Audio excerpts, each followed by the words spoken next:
Great, that's fine with me. I'm happy to start now. Yeah, so thanks for the invitation to come and talk to you today, and I'm actually speaking tomorrow as well. I'll be doing one of the keynotes tomorrow.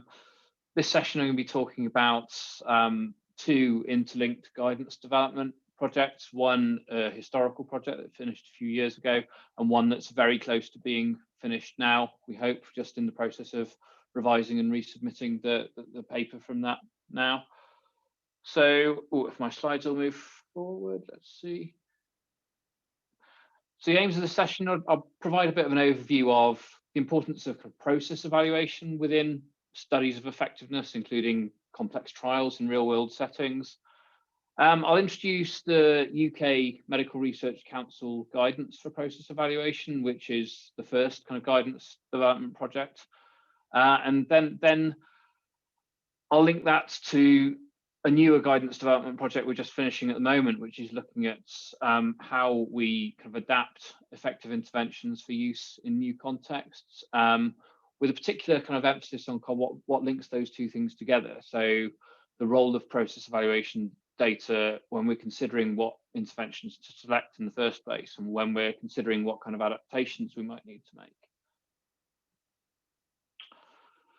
So I think when I first started in intervention research around shortly after the turn of the century, in the UK at least, the sort of dominant framework that was used was the UK Medical Research Council's framework.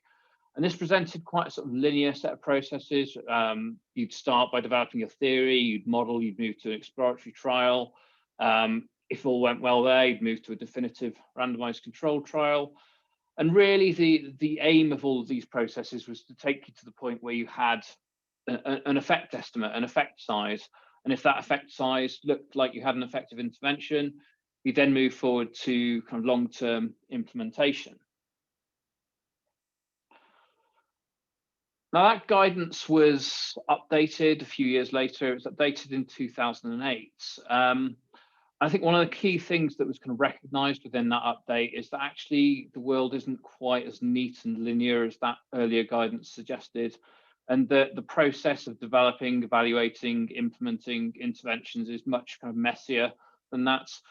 And actually it kind of replaced that sort of linear diagram with a kind of iterative and cyclical diagram, which kind of recognizes that the implementation of an intervention isn't necessarily the end point. The implementation of one intervention feeds into the development of the next. There's rotation kind of back and forth between feasibility testing and development, between evaluation and feasibility testing. It also kind of recognized that one of the major changes in this guidance was that it moved away from this idea that it was enough just to generate an estimate of the effect size of your intervention, the overall kind of aggregate effect. I'm struggling to get my slide to move on again. Just a second.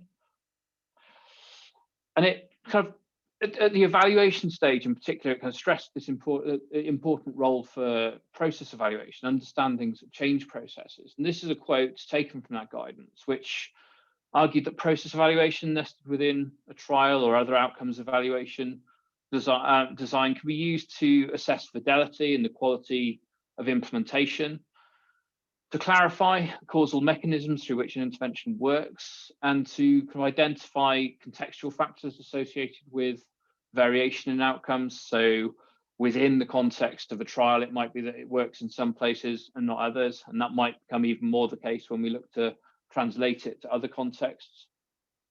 But just breaking that down and kind of looking at those kind of three aims one by one, I'm going to put implementation / delivery because I think people get very kind of confused in the UK by the use of the term implementation, because sometimes it is reserved purely for scenarios where you're talking about using kind of evidence of effectiveness in real world practice, whereas other times people talk about implementation and delivery quite interchangeably, regardless of what stage of the process you're at there. So if we're talking about delivering an intervention experimentally for the purposes of a trial, then often that is referred to as implementation, and that's how I've often tended to use the term. But lots of people kind of prefer to use the term delivery for that and to reserve implementation for the kind of later stages. But if we don't understand implementation or delivery within kind of complex trials, any conclusions that we draw about effect sizes kind of assume that the intervention that was actually delivered looks exactly like the manual, and that kind of almost never happens in the real world. I think I can't remember the last time I looked at a sort of process evaluation that sort of measured how an intervention was delivered and concluded that there were no problems at all, that the intervention was delivered perfectly and looked exactly as it had been anticipated when the manuals were written. I think this kind of risk of dismissing good ideas because of poor implementation is really well recognized, and I kind of lose count of the number of times I've kind of spoken to people about who've run trials, and the trial has kind of shown no evidence of effect size close to 0. And you ask them, oh, so the intervention doesn't work then? And the response is, well, it wasn't really implemented properly, so we can't test whether it worked. We can't really draw conclusions about whether it worked or not. So this risk of kind of type 3 error, throwing away good ideas because they weren't implemented, is well recognized. But I think we're often quite dismissive of the roles of local implementers in sort of reshaping, reinventing, and adapting interventions as they move into practice. So for kind of large scale pragmatic trials, often I think we find that local implementers make interventions potentially more potent through kind of augmenting them with other things and adapting them to make them fit with their context. And I think in some cases, actually, we can see that interventions work, but there's a risk of kind of attributing that success to ideas which are actually kind of locally adapted and reinvented, and to kind of take credit for a lot of the good work that goes on in the ground in kind of making the intervention better. And the second aim for process evaluation was kind of understanding mechanisms. So not just if, but also how interventions work. And this is really important for issues like, so identifying if the intervention works, do you need to replicate it in full in order to have the same effects elsewhere? Or are there kind of redundant components that didn't seem to do much? Does the intervention have to be replicated in full?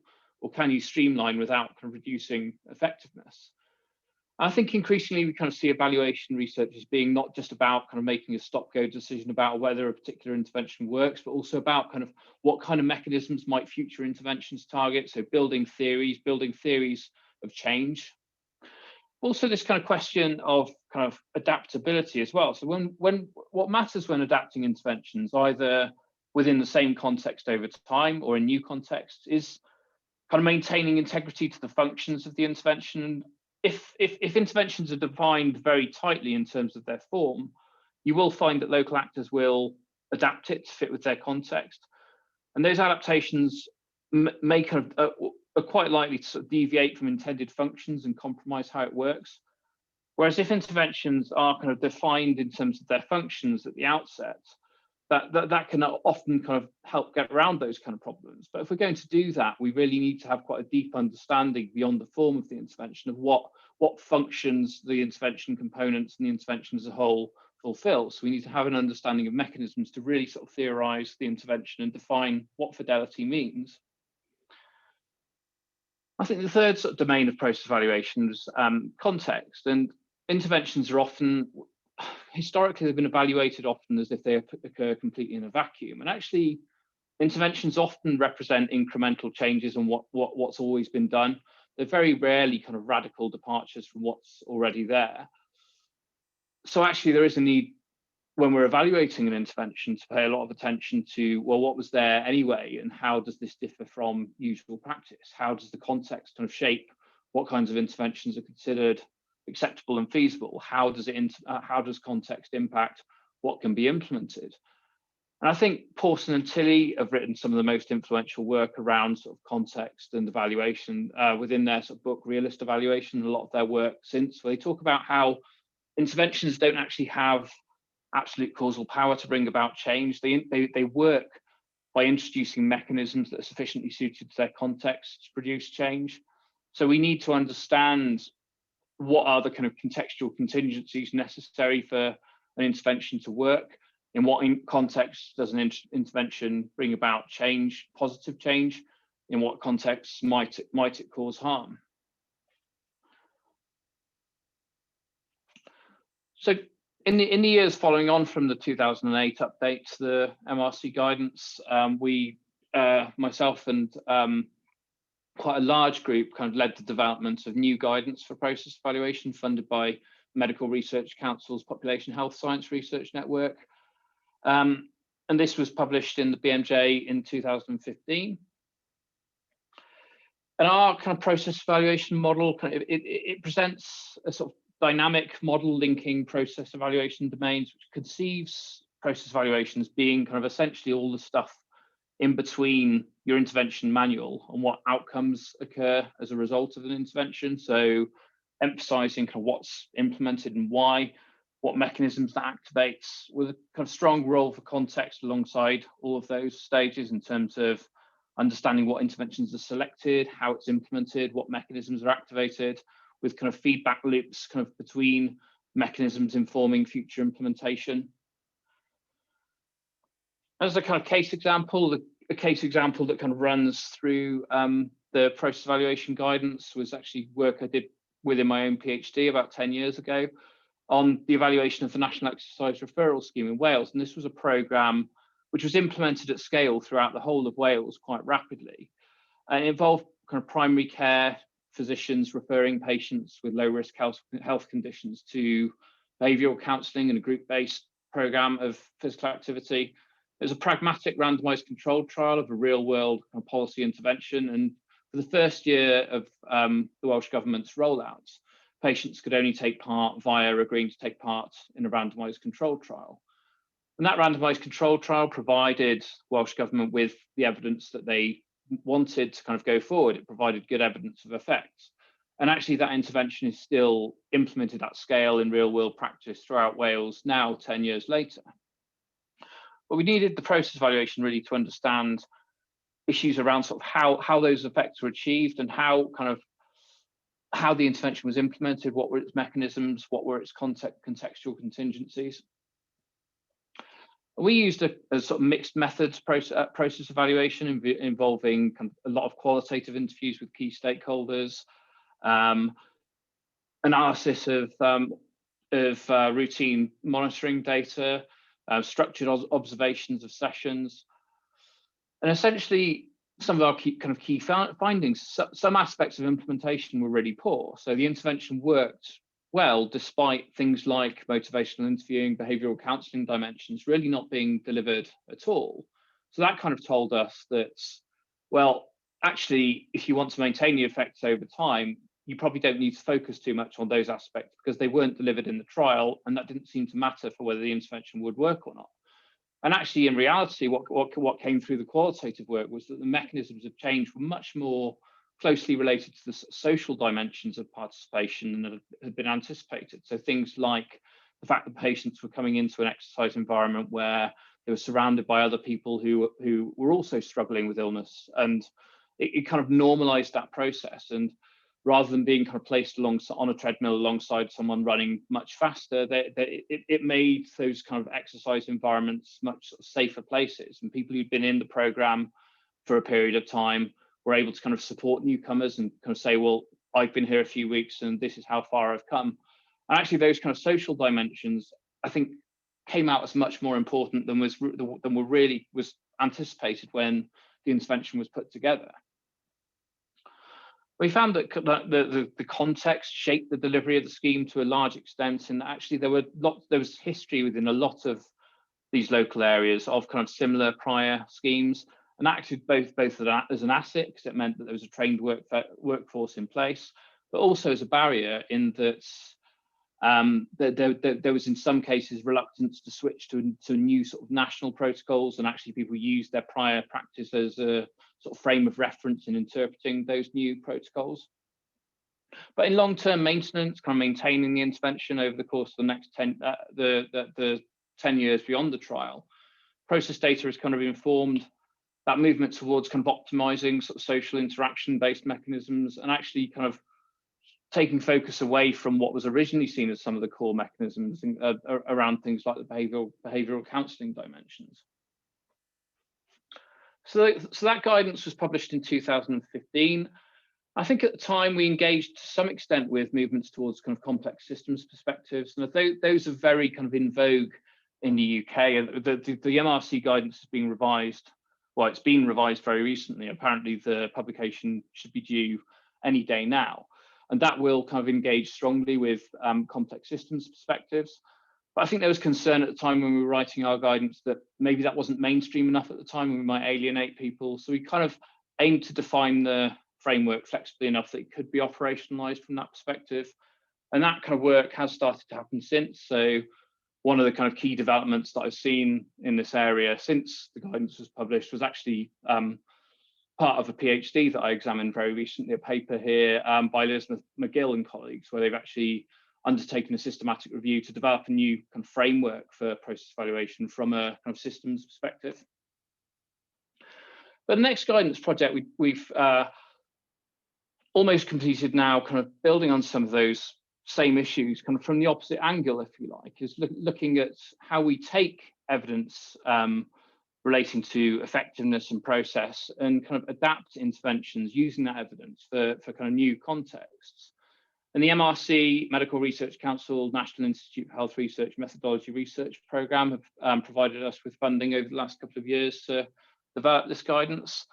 It's essentially kind of looking at how we use existing evidence to select appropriate evidence-based interventions, how we use that to decide what adaptations need to be made when there's sufficient uncertainty that a whole new randomized trial or other outcomes evaluation design is needed.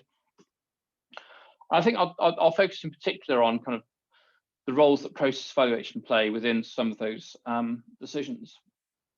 And what motivated the guidance really is just this idea that actually using existing evidence as we learn more and more about what works to improve population health, actually using existing interventions, making the most of that evidence base might be more kind of efficient than continuously developing new interventions for every context. So an intervention which has worked somewhere else might be more likely to produce good effects than one with no prior evidence base. But actually, because interventions do produce change through kind of introducing mechanisms that are sufficiently suited to context, transferability from one context to another can't be guaranteed.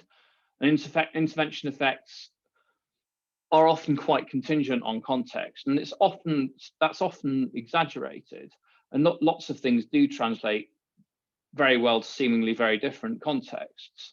But actually, we can't necessarily guarantee that if we're trying to implement something here that was in the UK that was evaluated in the US or elsewhere, that it will necessarily translate to sort of different healthcare systems, different social care systems, comparators to different kind of forms of usual care.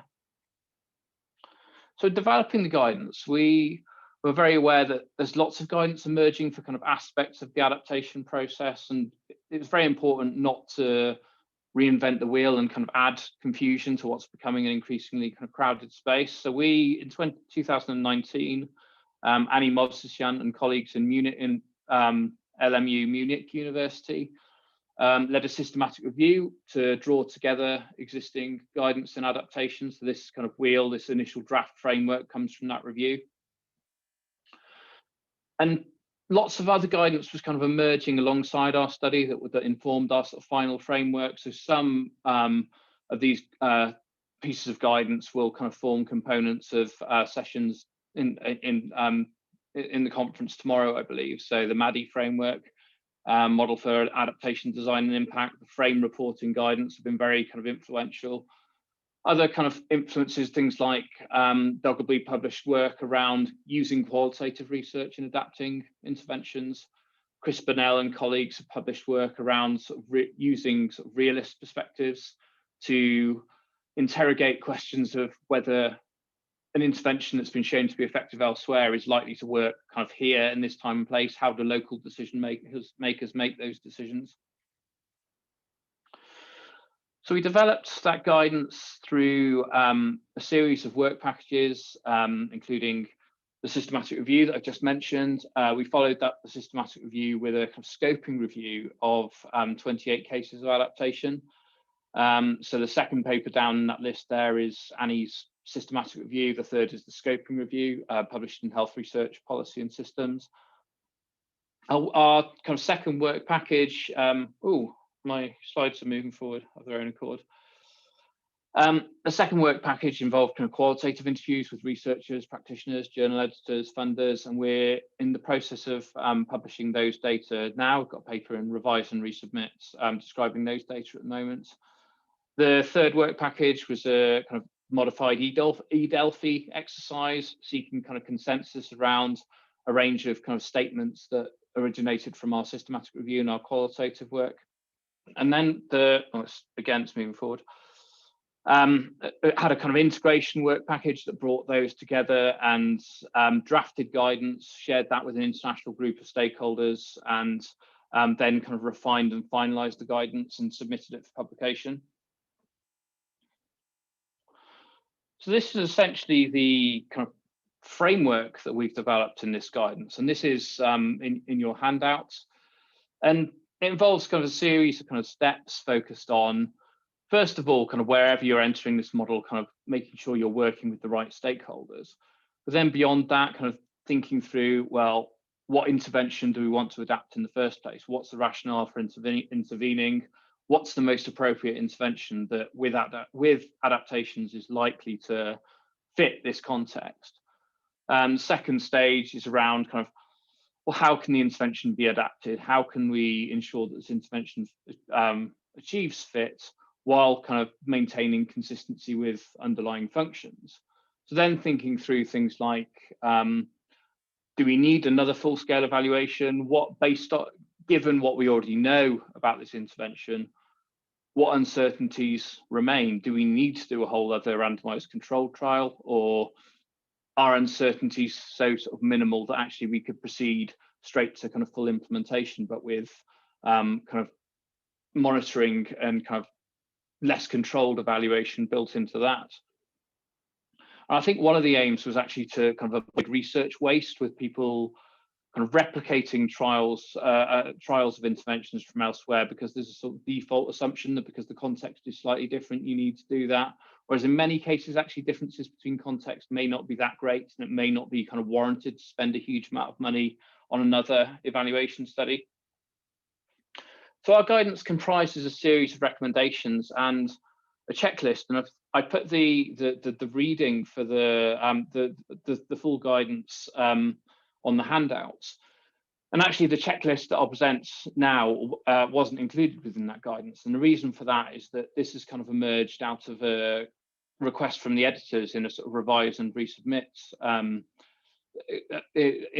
decision. And they kind of suggested that we provide a checklist. And what we've done is to essentially reframe our kind of recommendations as a series of questions for adaptation teams to kind of consider when adapting an intervention for new context. So lots of questions within that checklist will be answerable simply by kind of referring to the existing evidence. Others may require more kind of research to understand the intervention and to understand the new context. And the aim of the checklist is to kind of focus attention on key uncertainties. So I won't talk through all of these in detail. We've got a series of questions that we kind of recommend adaptation teams consider in terms of kind of forming their adaptation groups. So clarity on roles. Have you got the right stakeholders in the room? Will you work with original intervention developers? If you do, are there conflicts of interest that arise from that? And then moving forward to kind of step one within the model. So assessing the rationale for intervention and considering intervention context fit. So what problem does the intervention seek to address? How do we decide from kind of competing interventions which one might be more suitable than others, and why?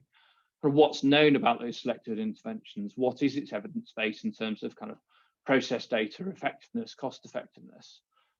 How confident can we be in claims that the intervention has worked elsewhere? There are lots of cases of replication failure which are actually potentially attributable to the intervention never having worked in the first place.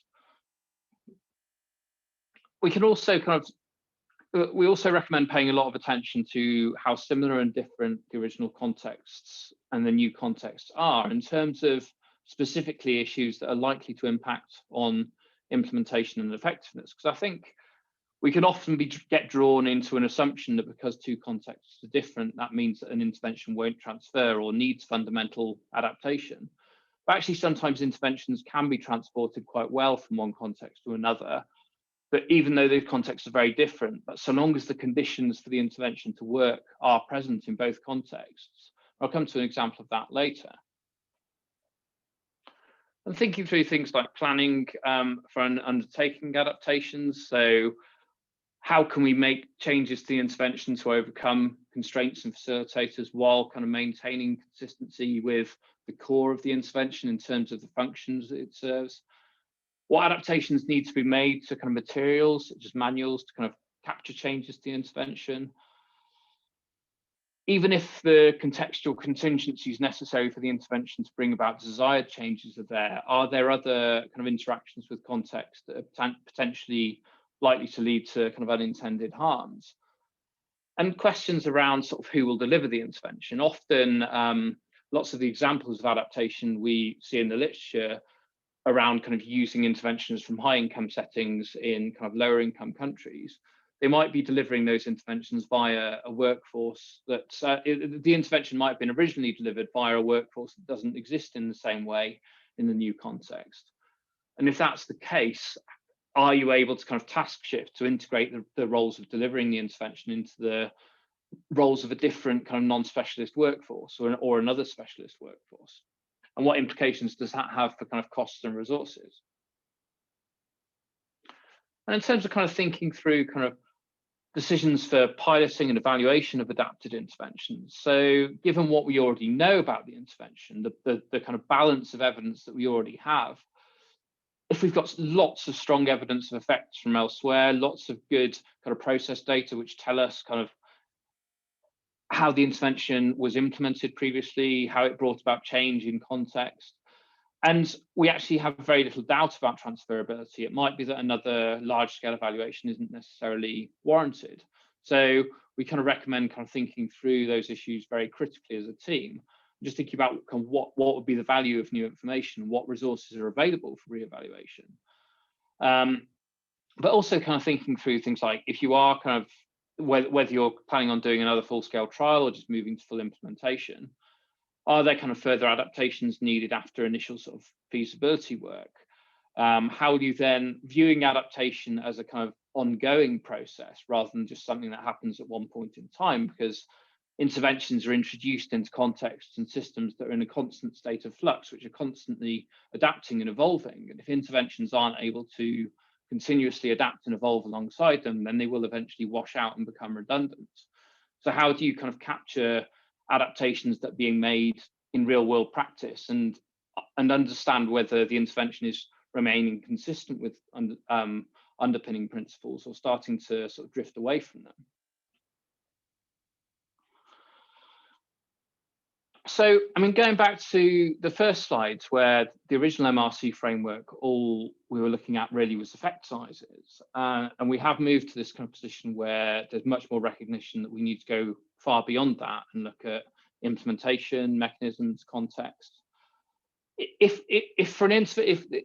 as an adaptation team, we've identified an intervention that worked, it solved the problem that we want to address in our context, but all we have is an effect size, that's not a huge amount to go on. And there's a chapter written within a NIHR monograph a few years ago by my colleague Emma Howarth and others, which kind of focused on understanding contextual factors in transferring interventions.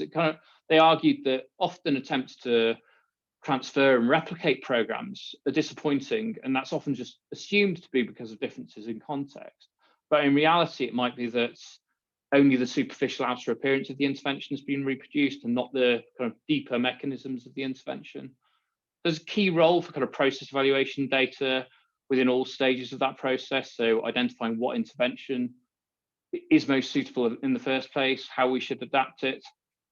And what's already kind of known from prior evaluations will also kind of feed forward into sort of new evaluations at stage 3. And just to give a brief kind of example, this is an intervention developed around 20 years ago, the Assisted Stop Smoking, smoking uptake prevention intervention in schools in Wales and England. It worked well to prevent young people from taking up smoking, and the process evaluation focused on how that worked through identifying influential peers and sort of diffusing anti-tobacco messaging through kind of peer networks. It didn't work equally everywhere. There were good effects in Welsh Valleys communities, which were characterised by very high smoking rates and dense sort of social networks. There was recent attempts to sort of transfer that to Scotland around 2015-16, and that was really difficult because smoking rates had kind of declined to an all-time low, and it was very hard to get schools to sign up to the programme, and it was also quite hard to kind of get any traction with the programme by sort of changing norms which had already changed anyway. So the context changed so much that the programme didn't seem to function in the same way. But actually, ongoing work is adapting the intervention for places like Colombia at the moment. And on the surface, you might assume that Colombia and England are very different contexts and that they differ more than England and Scotland. But perhaps if elements of the context which matter are present, such as kind of high smoking rates, strong social ties, perhaps lots of those other differences don't really matter that much.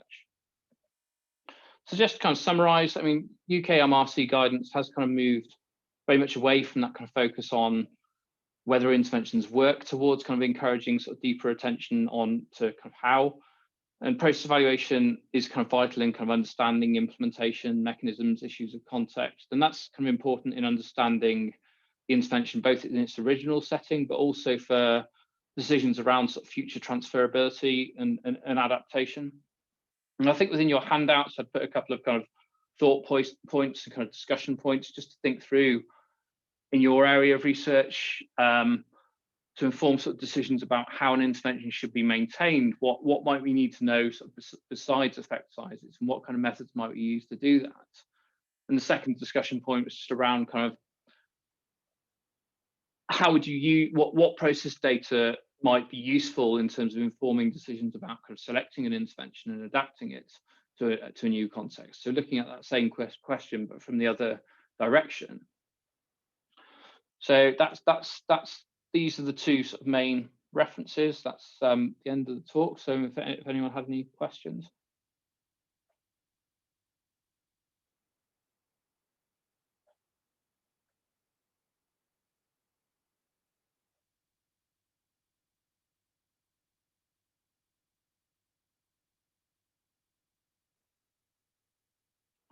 Hello, I'm not sure if someone else was going to come in now. Graham, it looks like David Belgelman put a comment in the chat, and there's a question, but you may have already sort of tackled it. It popped up around 13 minutes to 13. Okay. It's a little bit long, but if you wanted to take a quick look at that, that'd be great.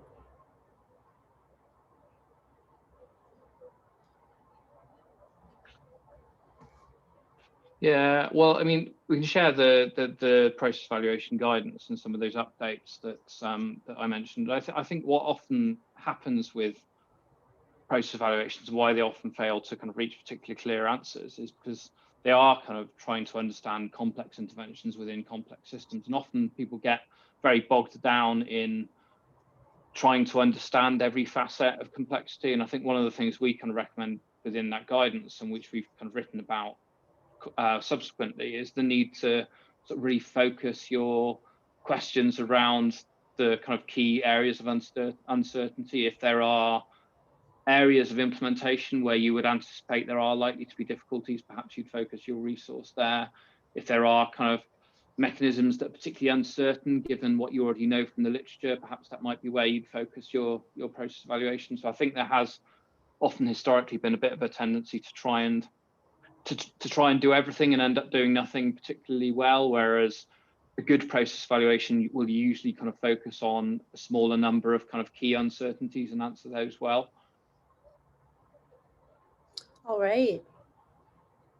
Well, thank you so much. Appreciate you addressing that. And yep, and Katie just put something in the chat around this kind of wrapping up. This is the last session for day 2, and but there is day 3 tomorrow. So please feel free to come on back tomorrow and join us for day 3. So thanks again, Professor Moore. Appreciate your presentation. Thank you to the audience. We will see you tomorrow. Have a great rest of your day, everybody. Thank you.